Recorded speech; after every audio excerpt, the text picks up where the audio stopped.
അന്തരിച്ച മുതിർന്ന മാധ്യമപ്രവർത്തകൻ ജോസഫ് കട്ടക്കയത്തെ പ്രസ് ക്ലബ്ബ് ഹാളിൽ അനുസ്മരിച്ചു. തിരുവഞ്ചൂർ രാധാകൃഷ്ണൻ എം.എൽ.എ. അനുസ്മരണ യോഗം ഉദ്ഘാടനം ചെയ്തു.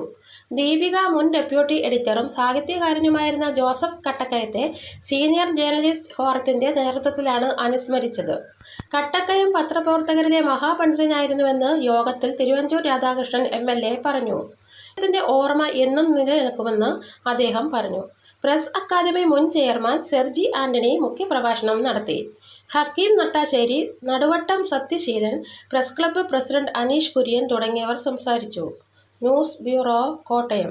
സ്വാഭാവികമായിട്ടും നമ്മളൊരു വൺ വേ ട്രാഫിക്കിൽ നിൽക്കുന്നത് ഇത് ജനങ്ങളുമായിട്ടും പ്രശ്നങ്ങളുമായിട്ടും എല്ലാവരുമായിട്ടും നല്ല രൂപത്തിലുള്ള ബന്ധം നിലനിർത്തി പോകുന്ന ആളുകൾ സ്വാഭാവികമായിട്ടും അതിന് പാകപ്പെട്ട മാനസികാവസ്ഥയോടുകൂടി തന്നെ നിൽക്കുന്ന ആളുകളാകും എന്ന് തന്നെയാണ് എൻ്റെ വിശ്വാസം.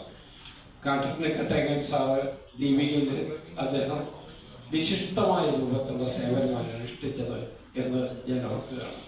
അദ്ദേഹം നല്ല പണ്ഡിതനായിരുന്നു, ഞാൻ പറയേണ്ട കാര്യമില്ല. കാരണം നിങ്ങൾക്ക് എല്ലാവർക്കും അദ്ദേഹത്തിൻ്റെ വിവരാന്വേഷണത്തെക്കുറിച്ച് നന്നായിട്ട് അറിയാവുന്നതാണ്. അദ്ദേഹം സഹപ്രവർത്തകരോട് വളരെ സ്നേഹത്തോടു കൂടിയാണ് പെരുമാറിയിരുന്നത്. അതിൻ്റെ എല്ലാം ഗുണഫലം അനുഭവിച്ചിട്ടുള്ള വ്യക്തിയിൽപ്പെട്ട ഒരാളാണ് ഞാനും എന്ന് ഞാൻ ഓർക്കുകയാണ്.